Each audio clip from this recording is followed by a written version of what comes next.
할렐루야! 만군의 여호와 하나님 그 이름만 송축하며 우리 주 예수 그리스도의 이름을 의지하여 오늘도 구원을 베푸시고 우리 안에 충만함을 채우신 성령 안에서 오늘도 믿음으로 걸어가는 이 아침 되길 원합니다. 오늘도 주님이 우리와 함께 하십니다. 긍휼과 자비의 하나님을 바라보며 오늘도 걸어갑시다. 4월 24일 월요일 아침 예배 성삼위 하나님께 올려드립니다. 오늘 하나님의 말씀은 스가랴 11장 1절부터 17절까지입니다. 스가랴 11장 1절부터 17절까지입니다. 레바논아 내 문을 열고 불이 내 백향목을 사르게 하라. 너 잣나무여 곡할지어다. 백향목이 넘어졌고 아름다운 나무들이 쓰러졌음이로다. 바산의 상수리 나무들아 곡할지어다. 무성한 숲이 엎드려졌도다. 목자들의 곡하는 소리가 나며 그들의 영화로운 것이 쓰러졌음이로다. 어린 사자의 부르짖는 소리가 나며 이는 요단의 자랑이 쓰러졌음이로다. 여호와 나의 하나님이 이르시되 너는 잡혀 죽을 양떼를 먹이라. 사들인 자들은 그들을 잡아도 죄가 없다 하고 판자들은 말하기를 내가 부유하게 되었은즉 여호와께 찬송하리라 하고 그들의 목자들은 그들을 불쌍히 여기지 아니하는도다. 여호와가 말하노라. 내가 다시는 이 땅 주민을 불쌍히 여기지 아니하고 그 사람들을 각각 그 이웃의 손과 임금의 손에 넘기리니 그들이 이 땅을 실지라도 내가 그들의 손에서 건져내지 아니하리라 하시기로. 내가 잡혀 죽을 양떼를 먹이니 참으로 가련한 양들이라. 내가 막대기 둘을 취하여 하나는 은총이라 하며 하나는 연합이라 하고 양떼를 먹일세. 한 달 동안에 내가 그 세 목자를 제거하였으니 이는 내 마음에 그들을 싫어하였고 그들의 마음에도 나를 미워하였음이라. 내가 이르되 내가 너희를 먹이지 아니하리라. 죽은 자는 죽는 대로 망하는 자는 망하는 대로 나머지는 서로 살을 먹는 대로 두리라 하고 이에 운총이라 하는 막대기를 취하여 꺾었으니 이는 모든 백성들과 세운 언약을 폐하려 하였음이라. 당일에 곧 폐함에 내 말을 지키던 가련한 양들은 이것이 여호와의 말씀이었던 줄 안지라. 내가 그들에게 이르되 너희가 좋게 여기거든 내 폼삿을 내게 주고 그렇지 아니하거든 그만두라. 그들이 곧 은 30개를 달아서 내 품삿을 삼을지라.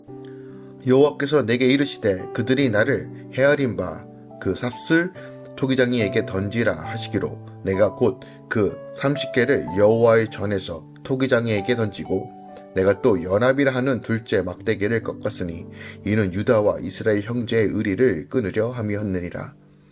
여호와께서 내게 이르시되 너는 또 어리석은 목자의 가구들을 빼앗을지라. 보라 내가 한 목자를 이 땅에서 일으키리니 그가 없어진 바 자를 마음에 두지 아니하며 흩어진 자를 찾지 아니하며 상한 자를 고치지 아니하며 강건한 자를 먹이지 아니하고 오히려 살찐 자의 고기를 먹으며 또 그 굽을 찢으리라.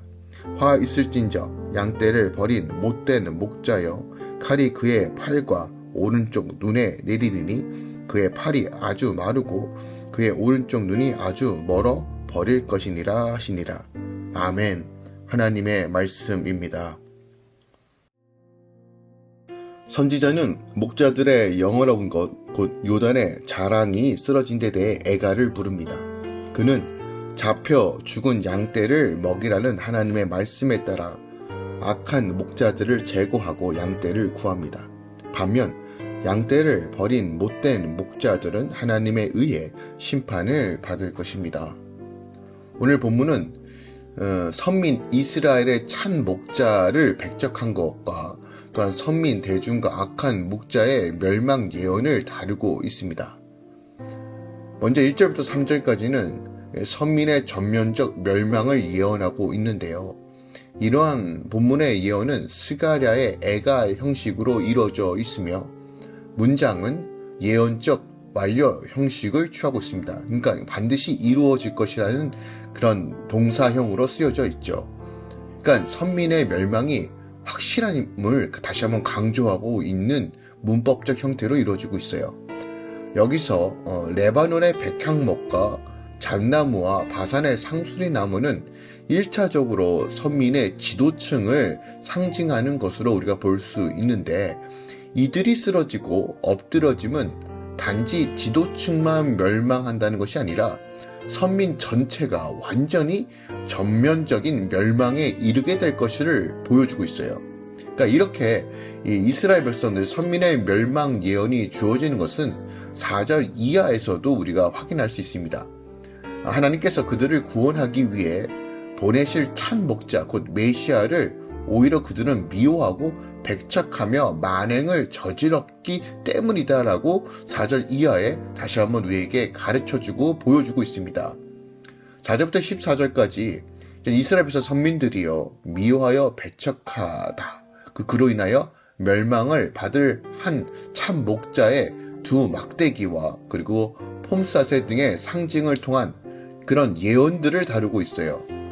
특별하게 본문의 예언은 참 목자가 하나님으로부터 명령을 받고 그것을 수행하고 이행하는 모습과 또한 참 목자의 목양에 대한 양들의 반응과 그 결과를 묘사하는 형태로 지금 4절부터 14절까지 이루어져 있습니다. 그러니까 본문을 보면요, 먼저 하나님께서 참 목자를 향하여 거짓 목자들로 인하여 잡혀 죽을 처지에 놓인 양떼를 먹이도록 명하시는 내용이 4절과 5절에 기록하고 있어요. 그러니까 거짓된 목자로부터 이미 거의 다 아사 상태에 있는 그들을 다시 참 목자가 먹이라고 명령하는 것이에요. 당시 종교 지도자들을 뜻하겠죠. 그리고 참 목자는 예수님을 의미합니다. 그런데 하나님은 그러한 명령을 주시면서 다시는 그 양떼를 불쌍히 여기지 않고 그들이 원수들에게 잡혀 죽임을 당하도록 유기할 것이라고 말씀하고 있어요. 이것이 6절입니다. 여기서 참 목자를 향한 목양의 명령이 하나님의 긍휼에서 나온 것이라면 양떼를 유기에 대한 선언은 하나님의 공의에 대한 심판에 의한 것이라는 거예요. 그러니까 하나님은요, 거짓 목자들로 인하여 잡혀 죽을 위기에 처한 양떼를 불쌍히 여기시고 그들을 구원하기 위해 참된 목자를 보내어 양떼를 먹이게 하시나, 양떼들이 자기들을 구원하기 위하여 하나님으로부터 보냄을 받은 참 목자를 미워하고 배척하고 심지어 잡아 죽이기까지 할 것이기에 그들로 하여금 원수들로 인하여 죽도록 그냥 내버려 두신다는 것이에요. 그러니까 예수 그리스도를 배척한 유대인들을 하나님께서 로마 제국을 통해 심판하실 것을 이미 스가랴 선지자 400여 년 전에 이미 예언하셨다는 것이에요. 그러니까 하나님으로부터 그 목자, 목양의 명령을 받은 참 목자는 은총과 연합이라는 두 막대기를 가지고 양들을 먹이기 시작합니다. 이것이 7절이에요. 은총과 연합입니다. 그러니까 예수께서 우리에게 행하시는 것은 주의 긍휼과 은총이요, 그리고 예수 안에서의 하나됨의 연합입니다. 이 두 막대기를 가지고 양들을 먹이신다는 것이에요. 이것은 결국 교회의 모습이기도 합니다. 하나님의 긍휼과 은혜와 또한 연합, 즉 거룩과 하나됨이라는 이 두 기둥이 이미 예수 그리스도를 통해서 이 목양된 모습을 통해서 이미 우리에게 주어지고 말씀하셨다는 거예요. 근데 그러나 우리가 앞에서 말했던 것처럼 참 목자의 목양은 정말 어려웠습니다. 순탄치 않았죠. 그것은 목자들이 참 목자를 미워하고, 그러니까 거짓 목자들이죠. 거짓 목자가 참 목자를 미워하고 배척했기 때문이에요. 이에 목자는 한 달 동안 새 목자를 제거하였고 양떼를 치는데 필요한 두 막대기 중 하나님의 은총의 막대기를 꺾어버립니다. 그것이 8절부터 11절까지예요. 그럼에도 불구하고 양들이 참 목자를 합당하게 대우하지 않자 연합이라는 다른 한 막대기마저 꺾어 그들을 흩어버리시고 맙니다. 이것이 12절부터 14절입니다. 이를 예언의 성취라는 결과론적 측면에서 보면요, 예수 그리스도는 바로 목자를 의미하고요, 양떼는 바로 이스라엘 백성 선민들을 의미합니다. 그리고 양들이 참 목자를 미워하고 싫어하였다는 것은 이스라엘 백성들 선민이 그리스도를 배척한 사실을 의미하고, 새 목자는 선민의 새 지도자층인 왕과 제사장과 선지자를 그리고 은총과 연합이란 막대기를 꺾었다는 것은 선민을 향한 축복과 보호와 손길과 하나님의 계획하심이 꺾였다는 것이에요. 그러니까 이방 원수들에 의해서 이스라엘 백성들이 처참하게 유리당하고 망하게 될 것이라는 것. 그리고 양들이 참 목자의 품삯을 준 은 30개는 제사장들이 그리스도의 몸값으로 가룟 유다에게 은 30을 내준 것과 같이 연결된다는 것이에요. 자, 이렇게 볼 때 본문은요, 예수님의 초림에부터 유대인들의 배척과 그 결과에 이르기까지 모든 전 과정을 가장 구체적으로 예언하고 있는 본문이기도 한다는 거예요. 끝으로 15절부터 이 17절까지는 4절에서 14절에서 예언하고 있는 한 목자, 곧 참 목자와 대조를 이루는 다른 한 목자, 그 악한 목자의 등장과 멸망 예언이 바로 15절부터 17절까지 기록하고 있습니다. 여기서 한 목자, 즉 악한 목자는 누구를 가리키는지에 대해서는 분명하진 않습니다. 유대 지도자일 수도 있고요. 혹자는 당시 헤롯 왕이라고도 이야기합니다. 또한 당시 선민들을 핍박했던 로마 제국의 황제를 가리킨다고도 할 수 있어요. 그러나 분명하지 않지만 이 목자는 어느 특정한 대상을 가리킨다기보다는 스스로 목자로 자처하지만 실상은 양들에게 관심이 없고 오직 자기의 유익만을 구하는 삭군이라는 거예요. 이거는 이미 예수님께서도 나는 양의 문이다라는 이 요한복음 말씀에서도 분명히 가르쳐 주셨습니다. 그러므로 이것은 적그리스도, 즉 하나님을 대적하고 미혹하는 적그리스도를 의미한다고도 우리가 해석할 수 있다는 거예요. 그래서 오늘 본문에 한 목자라고 표현하고는 있지만 이런 한 목자는 역사상 수없이 많이 등장했고 또한 주의 자녀들을 이간질시키고 핍박하고 그의 믿음을 꺾으며 미혹하며 하나님으로부터 분리시키려는 수많은 적그리스도의 의미적으로 우리가 해석할 수 있다는 거예요.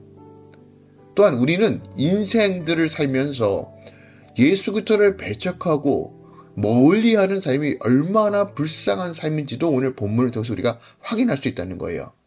그 아들까지 내어주시면서 그 사랑을 보여주셨던 그 하나님께 사랑과 감사와 올려드림으로써 다시 한번 말씀 중심으로 사는 것이 얼마나 중요한지, 또한 피 흘리기까지 그렇게까지 우리 사랑하시면서 그 사랑을 보여주신 예수 그리스도의 그 메시아의 모습을 오늘 본문을 통해서 우리는 확인할 수 있다는 것이죠.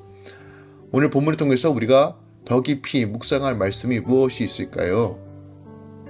6절 묵상하기 원합니다. 여호와가 말하노라, 내가 다시는 이 땅 주민을 불쌍히 여기지 아니하고 그 사람을 각각 그 이웃의 손과 임금의 손에 넘기리니 그들이 이 땅을 칠지라도 내가 그들 손에서 건져내지 아니하리라. 자, 이 말씀의 핵심이 뭐예요?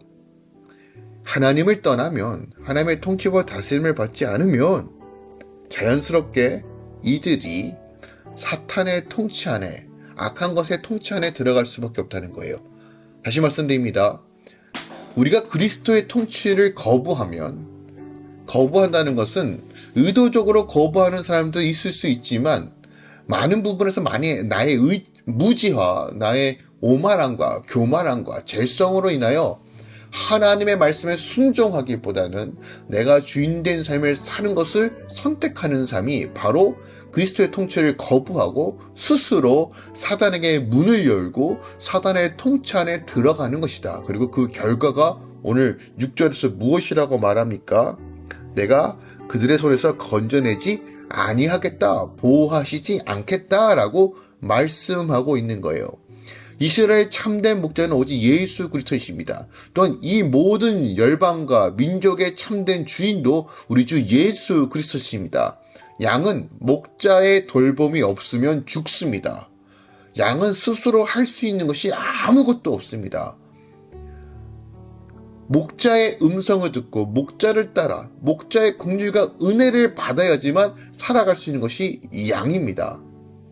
우리가 이 세상에 살아가면서 다른 것에 의지하는 것이 아니라, 다른 것을 바라보는 것이 아니라 만왕의 왕 대신 하나님을 바라보고 우리가 주님의 양떼임을 기억하며 그의 뜻에 나아가는 것이 바로 우리 안에 참된 안식과 행복이라는 것을 다시 한번 이 스가랴 말씀을 통해서 우리에게 보여주고 있는 거예요. 그러므로 하나님은요, 비록 악한 목자들의 양떼를 불쌍히 여기지 않아도 당신만은 그들을 불쌍히 여기심으로 끝까지 그의 양떼를 지키신다는 언약의 약속의 말씀을 붙들어야 합니다. 여전히 악한 목자들로 인하여 고통받고 어려움을 받고 있는 양들을 주님은 너무나 잘 알고 계십니다. 우리가 어떤 순간에서도 주님께 돌이킨다면, 어떤 순간에서 주님께 나아간다면 그의 선하심으로 우리 안에 채워주십니다. 다시 주님의 통치와 다스림 가운데 거할 수 있는 은혜를 주신다는 것이에요. 하지만 우리가 무지함으로 내 죄성을 따라 내 욕망을 따라 살아가게 되면 나 스스로가 하나님의 통치와 다스림을 벗어나는 행위라는 것을 기억하기 원합니다. 그럼에도 불구하고 주님은 여전히 우리를 사랑하시고 우리가 돌아가길 원하시지만 우리가 이 영적인 원리를 깨뜨리고 순리에서 벗어나 비본질적인 것과 내 욕망을 따라 살아가게 되면 우리는 하나님의 통치를 다 받고 싶어도 받을 수 없는 형태가 이루어진다는 것을 오늘 6절이 우리에게 가르쳐주고 있는 것입니다. 이 세상 그 누구도 사탄의 존재에 대해서 알고 있다면 사탄의 통치를 원하는 사람은 없을 겁니다. 근데 왜 많은 사람들이 왜 악한 것들에게 세상의 영에게 미혹을 당하느냐? 돈에 눈이 멀고 우상 숭배에 눈이 멀고 자기 욕망에 눈이 멀고 자기 자애에 눈이 멀고 자기 상처에 목이 메어니까 치료하시고 새롭게 하시는 하나님, 물론 이것한테 결단이 필요하고 우리 안에 대가를 지불할 것이 분명히 존재해야 되지만 그것이 싫고 캐주얼하게 원해서 내가 믿고 싶은 방식으로 섬기게 되면 우리는 어쩔 수 없이 사단의 통치와 다스림 가운데 있을 수밖에 없다는 거예요. 이생의 자녀가 안목의 자녀가 육신의 종력을 따라 살아가게 되면 우리는 어쩔 수 없이 사단의 통치와 다스림을 받게 되는 거예요. 교회 안에서도 마찬가지입니다. 자기의 욕망을 따라 살아가게 되면 우리는 하나님의 통치가 아니라 내가 주인된 나라, 즉 사단의 통치와 다스림 가운데 있습니다. 그리고 사단의 통치와 다스림은 패망과 멸망과 죽음뿐입니다. 주님께로 돌이킵시다. 다시 한번 우리가 어린 양을 바라봅시다. 예수 안에만 생명이 있음을 기억합시다. 그리고 주님의 뜻 가운데 걸어가길 사모함으로 오늘도 주님께서 베풀어 주신 은총과 연합의 막대기를 의지함으로 주님만 바라보며 오늘도 믿음으로 걸어갑시다. 주님께서 우리와 함께 거하여 주실 것입니다. 그 은총과 연합의 막대기로 우리를 지키시며 인도하여 주실 것입니다. 어떠한 맹수가 쳐들어도 어떤 구렁에 빠질더라도 그 막대기로 우리를 이끄시며 하나 되게 하시며 어떤 순간에서도 하나님의 인하심과 그 선하심으로 우리를 붙들어 주실 것입니다. 오늘도 복된 하루가 될 것입니다. 여러분 삶 가운데 하나님의 은총과 다스림과 충만함이 채워지길 예수 그리스도로 축원드립니다. 기도하겠습니다. 사랑하는 주님 감사드립니다. 주님은 참된 목자이십니다. 이것을 절대적으로 기억하고 되새기고 새기며 나가기 원합니다. 양은 목자의 음성을 들을 때만이 삽니다.